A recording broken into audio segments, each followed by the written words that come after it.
बिस्मिल्लाहिर्रहमानिर्रहीम। नाज़रीन, हम उस माशरे में रहते हैं जिसमें दूसरे की आँख में तिनका हो हम उसको टोक देते हैं और अपनी आँख के शहतीर को भूल जाते हैं।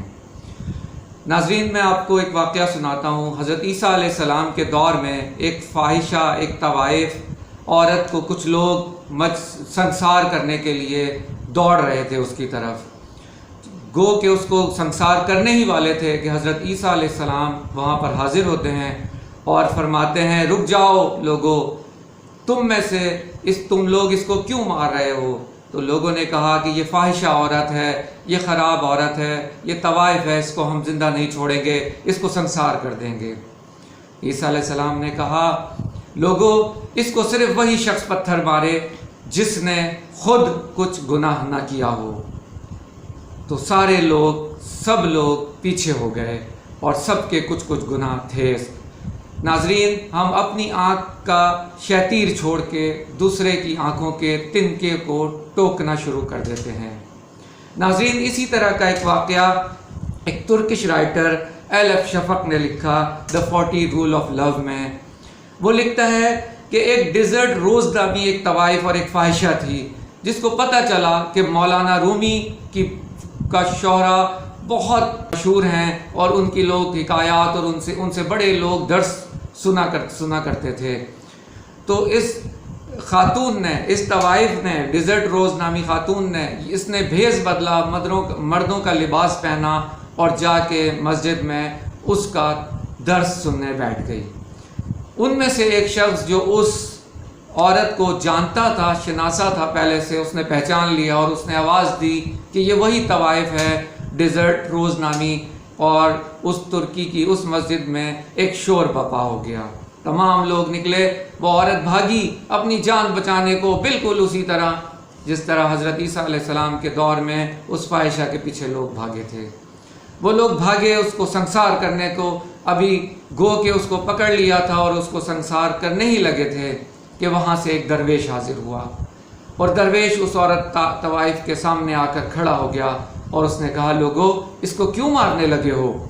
उन्होंने कहा कि ये इस माशरे की नासूर है, ये वो फ़ाहिशा खातून है जो माशरे में लोगों को सिवाय बरगलाने और ख़राब करने के लिए मौजूद है, तो हम इसको संसार करने जा रहे हैं। उस दरवेश ने वही ईसा अलैहिस्सलाम की तरह जुमला दोहराया, ए लोगों, तुम में से इसको वही पहला पत्थर मारे जो सबसे ज़्यादा मासूम हो। तो सब लोग पीछे हो गए।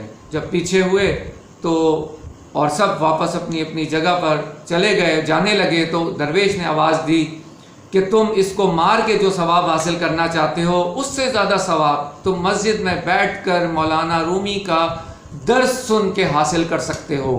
अगर तुम्हारा मशगला, तुम्हारा मकसद सिर्फ़ और सिर्फ इस सवाब हासिल करना है, तो इस मासूम को, इस खातून को मारने के बजाय आप जाएं और मौलाना रूमी का दर्स सुन लें। लोग वहाँ से रवा दवा होने लगे।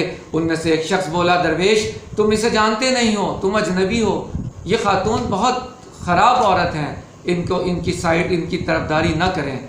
उसने फिर जवाब दिया कि मैं आपसे फिर कहूँगा, अगर आप मासूम हैं, आप बिल्कुल नेक और परहेज़गार हैं, तो फिर आप उठाएं पत्थर और मार दें इसको।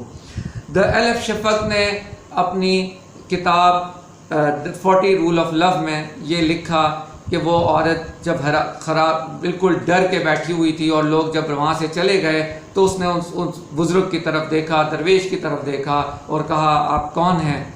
तो उन्होंने बताया कि मेरा नाम तबरेज़ है, शम्स तबरेज़ है। ये वो शम्स तबरेज़ थे नाज़रीन जो मौलाना रूमी के उस्ताद भी थे।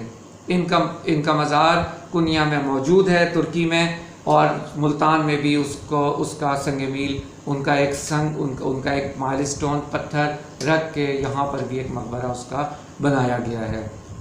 ये वही शम्स तबरेज़ हैं जिनको मौलाना रूमी अपना स्पिरिचुअल टीचर भी कहते थे, अपना मेंटोर, स्पिरिचुअल मेंटोर भी कहते थे, और काफ़ी अरसे उनके साथ रहे। नाज़रीन, मैंने आपसे शुरू में कहा कि इस दौर में, इस माशरे में लोग अपनी आँख का शैतीर नहीं देखते, दूसरों की आँख का तिनका भी उनको तकलीफ़ दे रहा होता है। اتنی نہ بڑھا پاکیے داماں کی حکایت، اتنی نہ بڑھا پاکیے داماں کی حکایت، دامن کو ذرا دیکھ ذرا بند قبا دیکھ۔ وآخر دعوانا ان الحمد للہ رب العالمین۔